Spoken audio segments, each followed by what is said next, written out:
안녕하세요. 나나입니다. 지난 시간에는 레버리지와 청산의 기본 개념에 대해 알아봤습니다.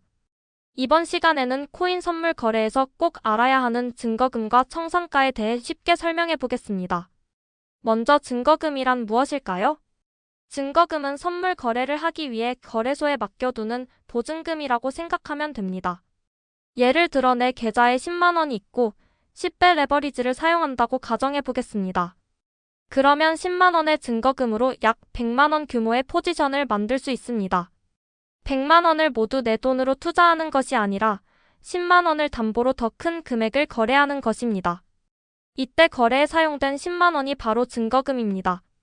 그런데 거래소는 포지션에서 발생하는 손실을 무한정 허용하지 않습니다. 가격이 예상과 반대로 움직여 손실이 커지면 증거금도 계속 줄어들게 됩니다. 그리고 증거금이 거래소가 정한 최소 기준 이하로 내려가면 포지션이 강제로 종료될 수 있습니다. 이 최소한의 기준을 유지 증거금이라고 합니다. 쉽게 말하면 유지 증거금은 포지션을 계속 유지하기 위해 반드시 남아있어야 하는 최소 금액입니다. 증거금이 이 기준보다 부족해질 가능성이 커지면 거래소는 더 큰 손실이 발생하기 전에 포지션을 강제로 종료합니다. 이것이 바로 청산입니다. 그렇다면 청산가는 어떻게 정해질까요? 청산가는 내가 진입한 가격과 레버리지, 포지션 방향, 증거금, 유지 증거금 비율 등을 기준으로 계산됩니다. 초보자는 복잡한 공식을 외우기보다 먼저 원리를 이해하는 것이 중요합니다. 예를 들어 비트코인 가격이 10만 달러일 때 롱 포지션에 진입했다고 가정해 보겠습니다. 롱 포지션은 가격이 오를 것으로 예상하고 진입하는 거래입니다. 10배 레버리지를 사용했다면 단순 계산상 가격이 진입가보다 약 10% 반대로 움직일 때 증거금 대부분이 손실로 바뀔 수 있습니다. 10만 달러의 10%는 1만 달러이므로 단순하게 보면 9만 달러 부근이 위험 구간이 됩니다. 하지만 실제 청산가는 정확히 9만 달러가 아닐 수 있습니다. 거래소의 유지 증거금과 거래 수수료 등이 반영되기 때문에 실제로는 그보다 조금 더 가까운 가격에서 청산될 수 있습니다. 같은 조건에서 20배 레버리지를 사용하면 단순 계산상 약 5%의 반대 움직임에도 증거금 대부분을 잃을 수 있습니다. 비트코인 가격이 10만 달러라면 약 9만 5천 달러 부근이 위험 구간이 되는 것입니다. 50배 레버리지라면 약 2%, 100배 레버리지라면 약 1% 정도의 움직임만으로도 청산 위험이 매우 커집니다. 이처럼 레버리지가 높아질수록 청산가는 진입 가격에 가까워집니다. 가격 방향을 맞게 예상했더라도 순간적인 변동성이 발생하면 포지션이 먼저 청산될 수 있습니다. 그래서 높은 레버리지는 수익을 빠르게 키울 수 있지만 손실과 청산 위험도 빠르게 키웁니다. 청산가를 멀리 두기 위해서는 몇 가지 방법이 있습니다. 첫 번째는 레버리지를 낮게 사용하는 것입니다. 같은 증거금이라도 레버리지가 낮으면 포지션 규모가 작아지고 가격이 반대로 움직여도 상대적으로 더 오래 버틸 수 있습니다. 두 번째는 포지션 크기를 줄이는 것입니다.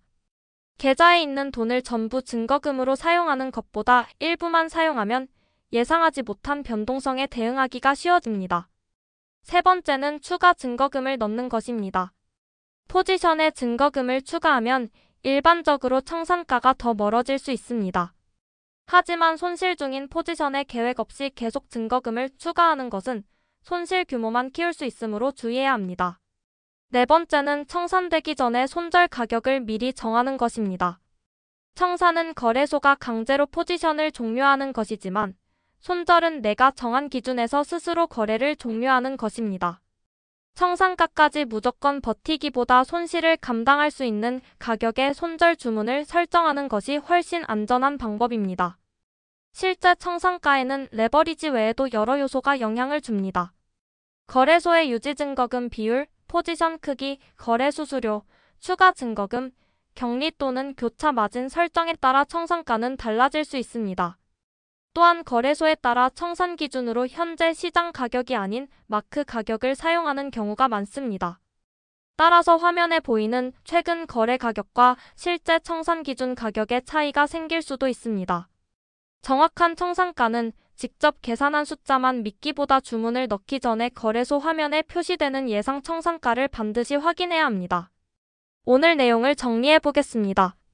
증거금은 선물 거래를 위해 맡겨두는 보증금입니다. 유지 증거금은 포지션을 계속 유지하기 위해 필요한 최소 금액입니다. 청산가는 증거금이 유지 증거금 기준을 충족하지 못할 위험이 커졌을 때 거래소가 포지션을 강제로 종료하는 가격입니다. 레버리지가 높을수록 청산가는 진입 가격에 가까워집니다. 청산을 피하기 위해서는 레버리지를 낮추고 포지션 크기를 조절하고 손절 기준을 미리 정하는 것이 중요합니다. 선물 거래에서는 한 번에 큰 수익을 내는 것보다 계좌를 지키면서 오래 살아남는 것이 더 중요합니다. 다음 시간에는 격리 마진과 교차 마진의 차이에 대해 쉽고 재미있게 알아보겠습니다. 구독과 좋아요는 앞으로 더 좋은 콘텐츠를 만드는 데 큰 힘이 됩니다. 시청해주셔서 진심으로 감사합니다.